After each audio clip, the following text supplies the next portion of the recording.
Today I will explain Indian Contract Act 1872 and Transfer of Property Act 1882. From Indian Contract Act 1872, I will explain briefly the concepts which have been given by this act. So, Section 2H, the very basic thing under the Indian Contract Act is that what is contract, and Section 2H of the Indian Contract Act has defined contract as an agreement which is enforceable by law. Now, for an agreement, that means we all understand that for an agreement to be a contract, it has to be necessarily enforced by law. So, between two parties, if there is an agreement, there are certain essential elements which have to be there, and then only that agreement can be a contract. So these elements, essential elements are definitely there has to be offer and acceptance. That is the most important part. That means there has to be one proposer and then there has to be one offeree. So there has to be a offer, and then the offeree has to accept the offer. Now the next one is free consent, then we have consideration, then we have lawful object, and then the contract itself, the agreement itself should not be barred by law itself, barred by the operation of law. Now when we talk about a free consent, Section 15 to Section 22 of Indian Contract Act 1872 have defined what are the characteristics which if these characteristics are there, then that consent cannot be said to be free. And these characteristics are, these criteria are this mistake of law, mistake of fact, fraud, misrepresentation, undue influence. So for instance, if the consent of one of the parties, either of the parties, has been obtained through fraud, then definitely under in the eye of law, that consent cannot be regarded as a free consent. So in order to for an agreement to be a contract, that consent has to be free. Definitely that consent has to be free. Now the next one is offer and acceptance. That is very, very important. If there is no offer and if there is no acceptance, definitely there cannot be any contract. So an offer is completed against the offerer when it comes to the knowledge of an offeree.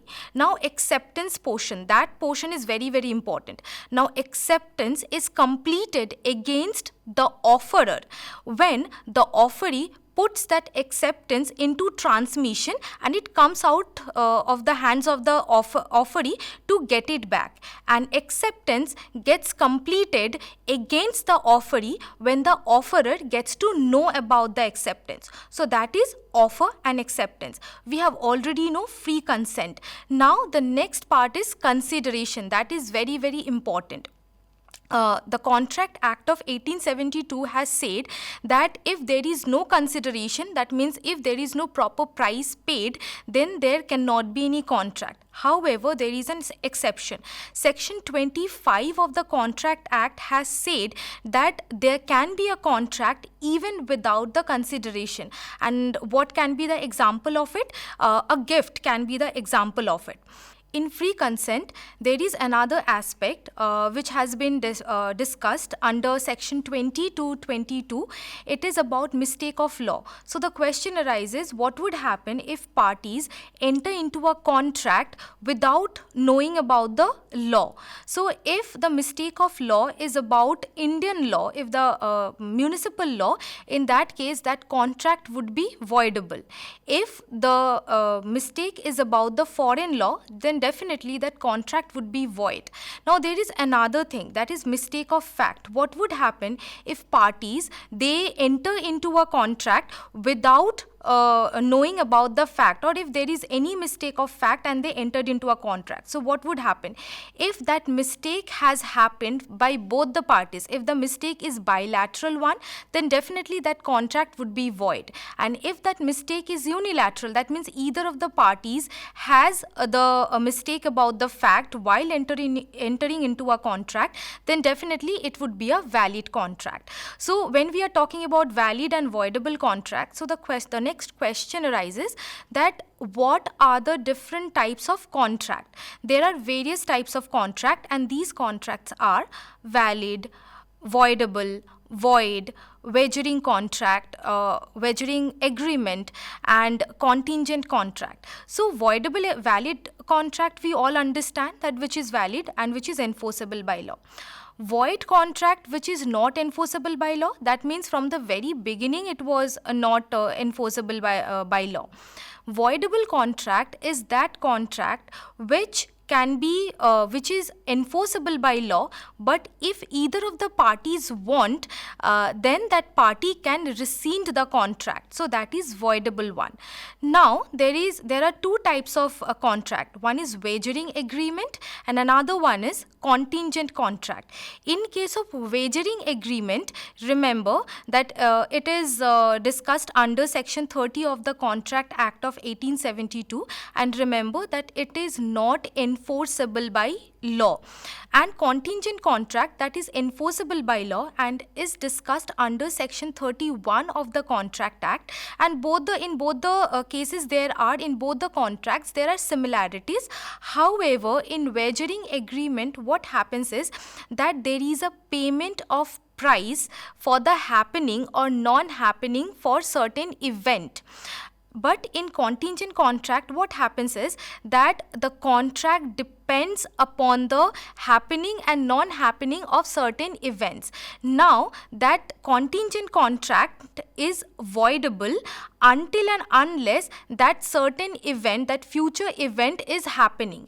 Once that future event is happening, that becomes operative, that contingent contract becomes operative. If that happening of the event becomes impossible, then what would happen? That contract would be void.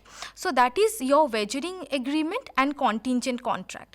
Now next comes that who has the contractual liability. So now we talk about both the parties, two or more parties, they entered into the contract. There is contractual liability, and then there is another most important thing, that this contractual liability that does not create obligation, but it also creates certain right.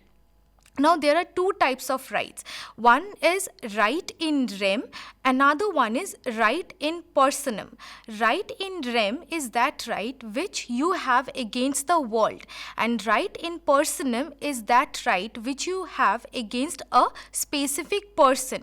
So right in personam is something which is created by a contractual obligation or which is created under the Contract Act of 1872, because you have right against a person, against a specific person, only when that person has agreed to enter into a contract and has agreed to bind himself or herself by such contractual obligation. So the next question arises that who has the contractual liability to perform such contract? Definitely the person himself or herself who has entered into the contract has the liability, contractual liability to perform the contract. The legal representative, in absence of that person itself or the offeree itself, has the right to perform the contractual liability. But then there is an exception. If the performance of the contract requires certain skills which only the offeree has, then in such a case it becomes impossible for the legal representative to perform such contract. So definitely in that situation the legal representative cannot perform the contract. But if the performance of contract does not require any particular skill, then definitely legal representative can perform the contract, any agent can perform the contract, and any third person, if the contract accepts it and if the contract allows it, then can perform the contract. Next comes the question, is there any time and place required for the performance of contract? Our Contract Act of 1872 has answered that also. So from section 46 to 50, it has said that what would happen if a time has been mentioned, if a place has been mentioned, and what would happen if the time and place both have not been mentioned. So section 46 says that if the time is mentioned in the contract, for the performance of contract, for say for that contract has to be performed within 3 months, if the time has been specifically mentioned, definitely the contract has to be performed within that specific period of time. But if that time has not been mentioned, definitely a reasonable time period has to be maintained, and beyond that performance becomes impossible. Now there is another situation. There are two situations which has been given in section 47 and 48. Suppose a specific time has been mentioned. In one situation, a special request by the offeree is not required, and in section 48 has given one situation which requires a special request by the offeree to the offerer to perform the contract. In both the situation, whatever stipulations are there, whatever conditions are there, that have to be maintained. Section 47 and 48 says that. Section 49 specifically talks about place, and if any contract requires a specific place, and if suppose the offeree has forgotten to mention the place and the place has not been mentioned by mistake, then definitely the one who's going to perform the contract has to ask for a time and place specifically. So that is there. Next comes, what would happen if time was mentioned but the offerer failed to perform the contract within a specific period of time. So the one who was supposed to get the benefit from the contract has to remedy for that. Section 55 has stated, for instance, a time has been mentioned for a contract to be performed and the contract has not been performed within that specific period of time, then that person, the one who was supposed to get the benefit out of the contract, has two ways or two remedies. One, the first one is that it can totally rescind the contract and can claim for damages. One. The second way is that it can still affirm the contract. That means it can still accept the contract. It can still ask the offerer to perform the contract and still can claim for damage. And the next one is the other situation is where there was no time mentioned, but as I have already mentioned, that if time is not mentioned, still a reasonable period of time has to be maintained. And suppose a time has not been mentioned and the contract has not been performed within a reasonable period of time, then what would happen? Then also the one who was supposed to get the benefit out of the contract has the remedy, has the option to ask for a claim. Now the next one is that what would happen now when a contract is being completed. So that is the most important question, that when will we understand that a contract has been completed. Now you need to understand that a contract can be completed in two ways. One, in one situation when it is being already performed, all the conditions have been fulfilled, everything has been fulfilled, and it has been performed properly. And there can be another situation where the one who was supposed to perform has failed to perform the contractual obligation. Now the contract, in both the situation you need to understand, even though in the second situation there is a failure, but still the contract has been completed. So in Contract Act we have seen that a contract is being completed by a discharge of it, by performance of it. A contract can be discharged by the lapse of time. A contract can be discharged by impossibility. So doctrine of impossibility means that when the contractual obligation, the one who is going to perform the contract does not need to perform the contract, when the whole objective or the whole thing of the contract becomes impossible to perform. In such a situation the contract still gets completed, but the offerer cannot perform the contract because the whole thing becomes impossible. So contract can be discharged by lapse of time, contract can be discharged by performance, and contract can be discharged by breach of contract itself. So if both the parties perform the contract and fulfill all their contractual liabilities, then definitely there is no problem.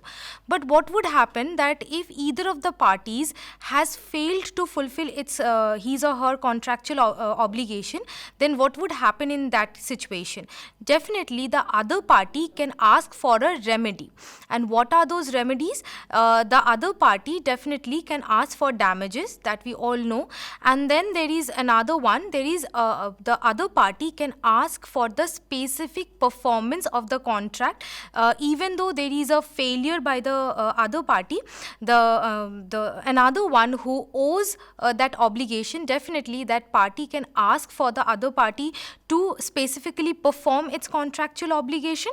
And then there is quantum meruit, which means that whatever portion of that contractual obligation has been performed, only that portion is okay, but whatever portion has not been performed, damages for that not performed portion has to be paid.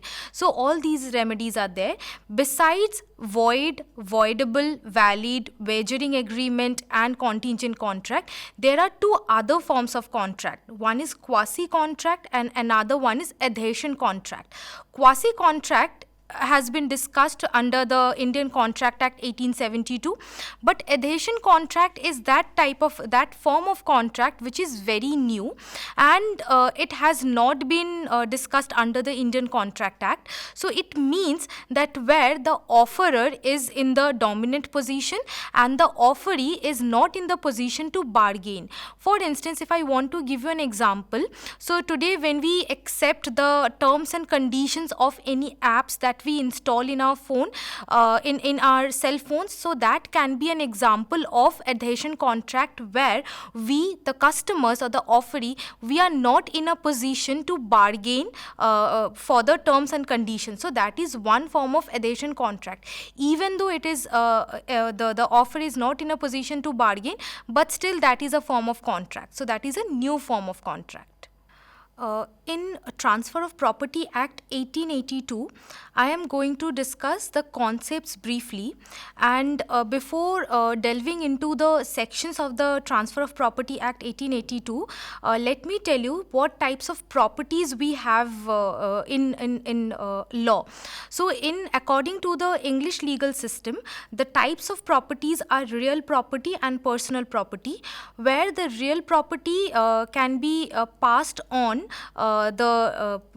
to the legal heir, and the personal property can be passed on through a statute of distribution. However, in India, we do not follow that classification. In India, we have our own classification, and that is corporeal property and incorporeal property. In corporeal property, we have movable property and immovable property, and in corporeal property, there is re aliena and re propria. In re propria, all other any forms of property come under re propria. For instance, intellectual property, that is neither movable nor immovable. So that type of property, including immovable, movable, intellectual property, all these property come under re aliena.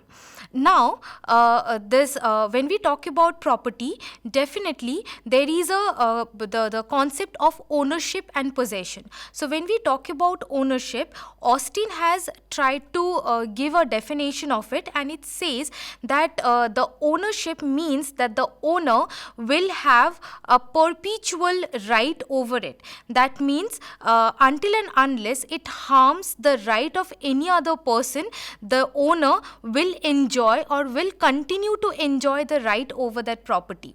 The next one is the very important aspect of owning a property is that the owner has the right to dispose it off. That means the owner has the right to sell it off.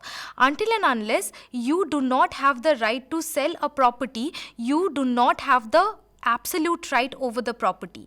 And then the next one is according to Austin is that there cannot be any condition regarding the time as to what an extent or till what time the owner can own that property. So that is there. Now when we talk about types of ownership, there can be various types of ownership: sole ownership, co-ownership, corporeal ownership, incorporeal ownership, and there is one of the most important thing, that is how to acquire ownership of property. Acquisition of ownership of property can be various.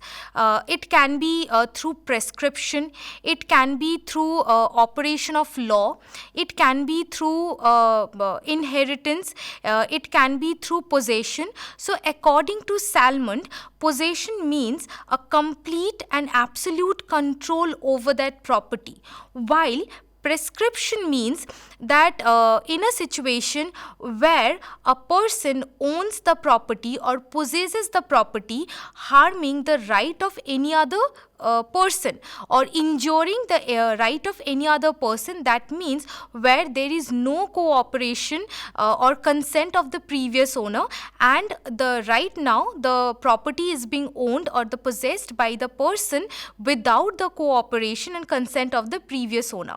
When we talk about ownership by operation of law, it means inheritance. That means the property passes on by the law.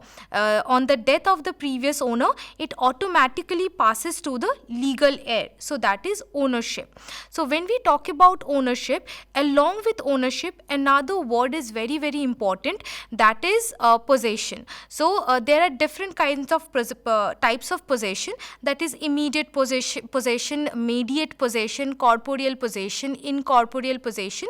But there are different kinds of acquiring possession also. Like ownership, there are different types or the various modes of acquiring possession, and these various modes of acquiring possessions are by taking. By taking means where definitely like prescription, where the one who's possessing the property injures the right of the actual owner and does not have the consent and cooperation from the previous owner. The next one is by delivery, which means the previous owner, for instance, if I am the owner of the property, I deliver the property to somebody, and that is by delivery. That means the next owner or the next person who's possessing the property has my consent and my cooperation. And the next one is by operation of law, where the property goes to the other person or goes to the other owner by the operation of law. That means the legal heir. Now we all understood the ownership and possession. Let us get into the enactment itself. So when we talk about transfer of property, the first thing is that what is the definition of transfer of property. So section 5 has given the definition of transfer of property, and let me tell you that this when we are talking about ownership or when we were talking about properties, we have seen that there is intellectual property, there is immovable property, but this Transfer of Property Act 1882 specifically deals with transfer of property or transfer of immovable property between two living beings. So that means one living person is transferring the immovable property to another living person. So that has been dealt with under in the Transfer of Property Act 1882. However, there is one section in Transfer of Property Act, that is section 13, which talks about transfer of property in favor of unborn child. That means a person who is not in existence at all. So what would happen if the property is being transferred in his or her favor? So that we will discuss later on, but right now let me tell you that the Transfer of Property Act deals with transfer of property by two living beings and transfer of immovable property. So now the question arises that what type of properties can be transferred. Section 6 says that any kind of immovable property can be transferred, and along with that it has given a list of the properties which cannot be transferred. Now when a property is being transferred, now when we are dealing with this Transfer of Property Act of 1882, we will see that a property can be transferred by way of sale, by way of mortgage, by way of gift, by way of lease, by various ways.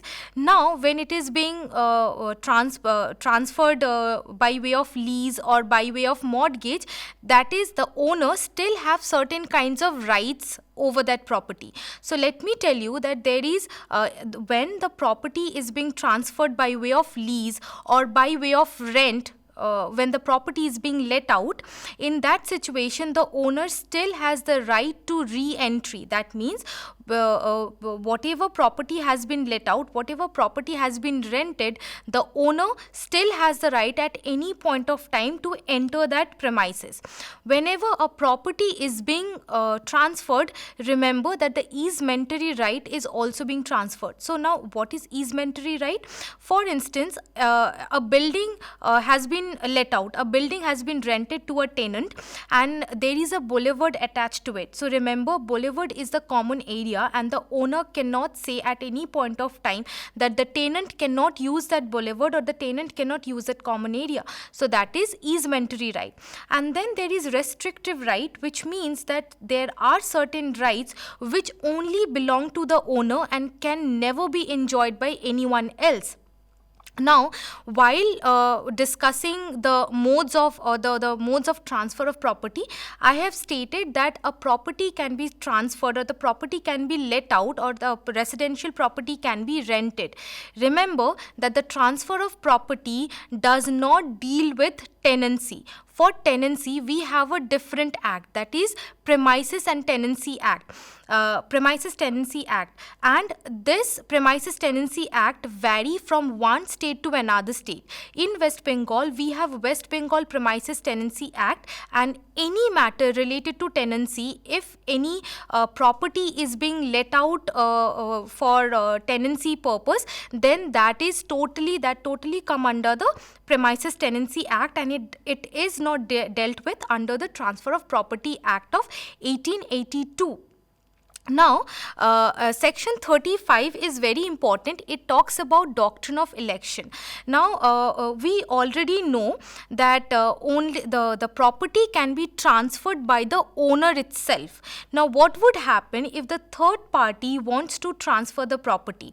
There, the owner gets to choose. Owner gets to choose what? The owner gets to choose either to go with the transfer and accept the benefit, or to not go with the transfer, that means to reject the transfer and to also to reject the benefit. That is doctrine of election.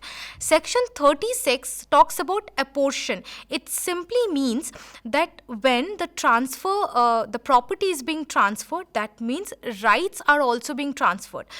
Normally, property is being transferred to one person, but what would happen if the property is being transferred to several persons? If the property is being transferred to several persons, then along with the rights, the obligations are also being divided amongst these several persons. So that is apportion. Next comes a very important and very important part, which is the various modes of transfer of property. I have already said that through sale, through mortgage, through lease, through gift, property can be transferred under the Transfer of Property Act. Sale means where the owner is selling the property or sell off the property to anyone else. If you remember, at the very beginning I have said that one of the most important characteristics of ownership is that the owner has the right to sell that property off. So here the Transfer of Property Act says that the seller, there is a seller and there will be a buyer, and the act itself has given a list of obligation of sellers and buyers where selling or while dealing with that sale of the property. Next, it is mortgage. Mortgage is a very unique and different type of transfer of property.